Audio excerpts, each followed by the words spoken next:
Que a graça e a paz do Senhor Jesus Cristo permaneça na sua vida. Hoje nós estamos indo para a última devocional desse tema, não perca a sua oportunidade. E eu quero ler com vocês aí no primeiro livro de Samuel, capítulo de número 13.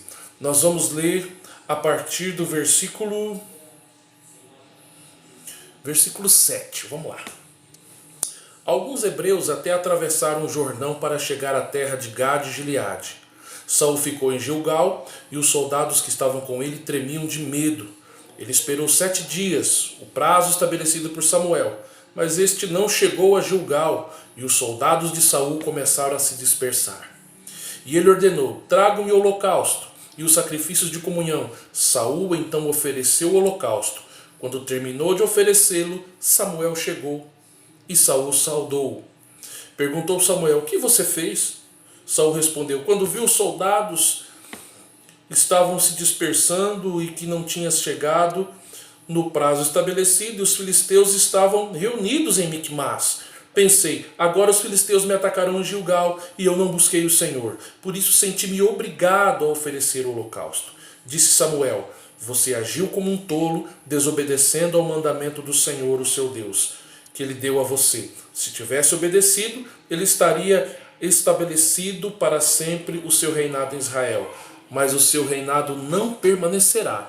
O Senhor procurou um homem segundo o seu coração e o designou como líder do seu povo, pois você não obedeceu ao mandamento do Senhor. Puxa vida, irmãos. A gente vê mais um caso, de uma pessoa que não aproveitou a oportunidade. A gente já falou sobre Esaú, o irmão de Jacó, falamos de Sansão, e agora vamos falar do primeiro rei de Israel, o rei Saul. E olha só, gente, enquanto Saul obedeceu a Deus no seu reinado, ele foi bem sucedido. Ele possuía todas as qualidades de um bom líder: aparência, coragem e atitude. E o seu talento de grande guerreiro e conquistador. Mas a desobediência tornou ele inútil. A sua negligência impediu o seu progresso. E em 1 Samuel, capítulo 13, versículo 8, que nós acabamos de ler, Saul estava aguardando impaciente a chegada do profeta Samuel, que também era sacerdote, e com a demora de Samuel, Saul resolveu oficiar pessoalmente o sacrifício. Em 1 Samuel capítulo 15, a gente vê ali também Deus mandando Saul destruir completamente os amalequitas. Os amalequitas era o povo inimigo de Israel. Na verdade, os amalequitas foram os primeiros que se opuseram aos israelitas na entrada da terra prometida. E a gente vê que Saul cede à pressão do povo e Saul desobedece às orientações de Deus. O profeta Samuel adverte ele severamente, dizendo um texto que até costumamos falar e que é tema de um hino, dizendo: obedecer é melhor do que sacrificar. No verso 27 e 28, nós vemos o rei Saul numa atitude desesperada. Com tristeza, ele vê a sua oportunidade de firmar o seu reinado, indo embora para sempre, mas era tarde demais.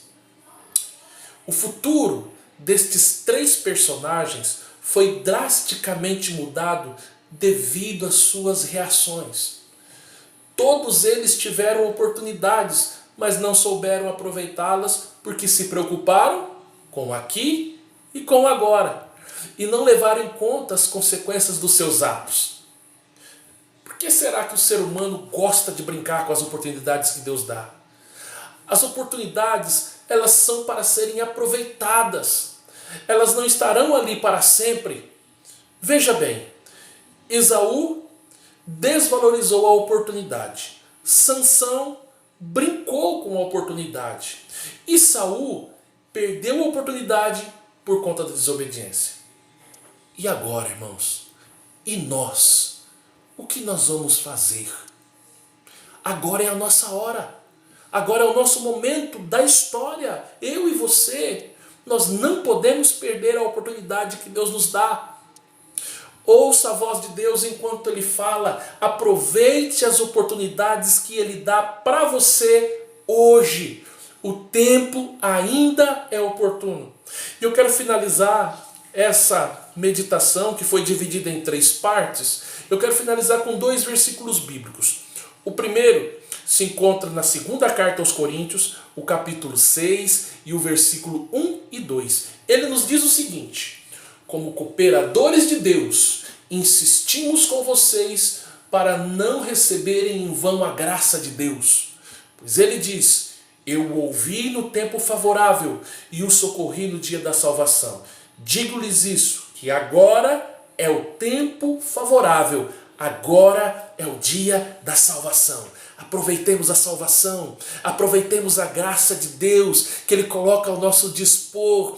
Hoje é dia favorável, e se você que está aí do outro lado ainda não aceitou a salvação que Jesus Cristo te oferece, aceite-o agora, pois Ele olha para você. O segundo versículo o segundo texto que eu quero deixar para vocês aqui nesta conclusão, está lá na carta aos Hebreus, capítulo 3, do versículo 12 ao versículo 15. Escuta só o que diz: cuidado, irmãos, para que nenhum de vocês tenha o coração perverso e incrédulo que se afaste do Deus vivo. Pelo contrário, encorajem-se uns aos outros todos os dias durante o tempo que se chama hoje. De modo nenhum que o coração de vocês seja endurecido pelo engano do pecado, pois passamos a ser participantes de Cristo desde que, de fato, nos apeguemos até o fim à confiança que tivemos no princípio. Por isso é que se diz: se hoje ouvirdes a sua voz, não endureçam o coração como na rebelião. Querido, ouça a voz do Senhor e não endureça o seu coração. Que você aproveite as oportunidades que Deus coloca diante de você. Elas são para serem aproveitadas. Que Deus abençoe a sua vida, que Deus abençoe a sua família, que você tenha um final de semana abençoado na presença do Senhor. Shalom para vocês. Amém.